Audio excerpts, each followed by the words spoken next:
So many stories and so many aviators from our region have made significant contributions to aviation, and those stories deserve to be told. That not only did they have General Cherry, who was former commander of the Thunderbirds, they had a former commander of the Blue Angels, a space shuttle pilot, the man who led the raid on Muammar Gaddafi, a 4-star general in charge of the Strategic Air Command, Vietnam War hero, the first black female to hold a pilot's license in the United States, and of course, a presidential pilot. Mac's career was fantastic. He was in the Marine Corps for 27 years. And during that time, he became a Marine Corps helicopter pilot just after he graduated from the University of Kentucky. Born and bred, raised and taught here in Bowling Green. His father was a superintendent of schools. His mother was a registered nurse. He understood what service was when he was as a young child. So when he became a Marine Corps aviator, got his wings of gold, he started a very long career, a very beneficial career. He was always successful in whatever he was doing.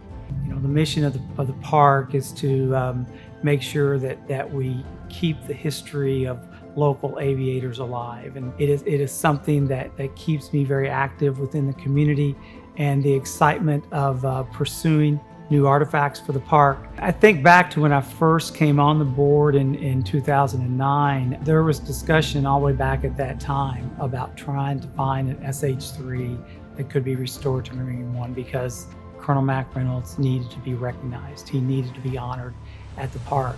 2 years ago in November of 2018, through one of our board members having contact with an individual at the National Naval Air Museum in Pensacola, there was a thought that maybe there were going to be some SH3s coming available. When we got word that we could take possession of the helicopter, we put together 4 members of the AHP board, and we drove down to Jacksonville. We go to wherever the artifact is and inspect it. In the case of the SH3, when we found her in Jacksonville, Naval Air Station Jacksonville, she had been sitting derelict in the back of the Naval Air Station there for many years. Paint faded, gray, hydraulic leaks, just a mess. But she was all there. Looked over the helicopter. The following day, a couple of guys from Clayton International came down and joined us, and they brought some more equipment and stuff like that. And we spent the next 2 days disassembling the helicopter on the ramp at Jacksonville Naval Air Station. The truck from Clayton came down. We actually rented a heavy lift wrecker to pick it up and put it on the truck.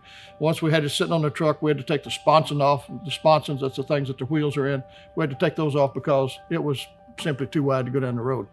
But this truck was such that it was so close to the ground, I'm talking like this high off the ground, that he could haul it up here without having to disassemble a helicopter. So that helped us a lot. It's not what we expected the outcome of that trip to be, but to come back to Bowling Green and be able to share with everyone that we had the opportunity to get an SH3.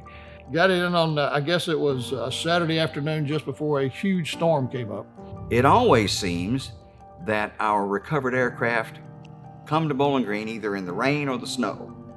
It's pretty amazing, but they show up and then the rebuilding process begins. The restoration committee that takes these aircraft as we receive them, sometimes in terrible condition, they bring them back to life.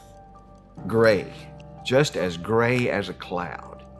And it had numbers and nomenclature on it. This particular aircraft that the Navy allowed us to have and to allowed us to put into the Marine One colors was actually an SH3H model. It was used in anti-submarine warfare for a number of years. So it actually had, when we got it, it had a console in the back with a lot of electronic equipment and stuff, and operator stations and buoys that would go down into the water and listen for submarines. And it had the capability to have 4 torpedoes on the side, so it could actually hunt submarines. But that's not what we were looking for. We wanted to honor Col Mac Reynolds, a presidential pilot. And the presidential pilots fly Marine One. Well, the Air Force One obviously is if the president's going to take a long trip someplace. If he's going to go to Dallas or Los Angeles or Nairobi, Kenya, wherever he ends up, or someplace in Europe, he's going to take Air Force One. And it's always called Air Force One if the president's on board. But then you've got Marine One, and what Marine One does, it's a short haul vehicle that allows him to go from the White House to Andrews to catch Air Force One, or from the White House to Camp David, or from the White House to some other local place. And so it's almost the equivalent of Air Force One, except it's a short haul version that gets him from in and out of tight places. The SH3 was stripped down to bare metal, just as all the aircraft when we get them and start restoration. That's the first step, is to take them down to bare metal. Entire aircraft was sandblasted, made ready for paint. We moved the aircraft out to Aviation Heritage Park from the airport, and then dropped the restoration tent down over it. They usually use a dry ice type spray to strip the paint off, and they come to us and say, okay, here's the colors that we're going to try to paint this with. So then I go and look at the dimensions of the airplane and determine how many gallons of each color we're going to need to be able to do, the coating on there. And then they'll give me the color numbers again, and I'll have our facility out in Mojave, California, make all the paint. With the Sea King, the helicopter that we just finished, I think it came out just beautiful. Just it's going to be one of the stars of the museum, down to the actual pinstriping that they put on there. We spent a day, and I was actually there, helped them lay the stripes out. And we peeled them off 2 or 3 times to make sure they were exact what the drawings were that we had and the pictures. So anybody that comes to that museum, if they had ever seen that helicopter fly in real life, it would be an exact replica of what they were seeing. When you're able to work on next to, Tanker and Rooster, Colonel Franklin and all the guys, to hear the stories.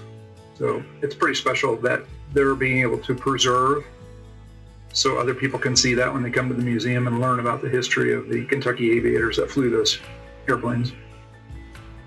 About a year ago, we walked it from the airport out to Aviation Heritage Park to begin the restoration process. And a year later, we have this beautiful replica of Marine One to honor Col Mac Reynolds. His story is pretty amazing. To have had the opportunity to be the pilot for 3 presidents, and then a vice president who later became president. Pretty unique for one individual to have had that opportunity. And I think it says a lot about him that not once but twice he was asked to command that operation. And under his command, HMX-1 did all the operation and evaluation of the MV-22 Osprey, the tilt rotor aircraft.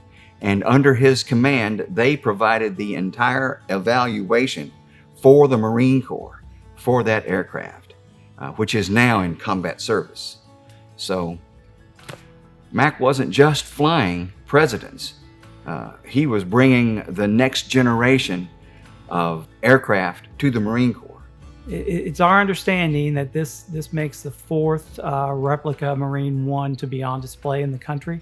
One being at the Reagan Library in California. One that we had a chance to see when we went to Pensacola in November of 2018. That's on display there at the museum in Pensacola, the Navy Museum. And then one at the Marine headquarters in Quantico, Virginia. That they were the only 3. Ours now makes the 4th replica of Marine One to be on display to the public.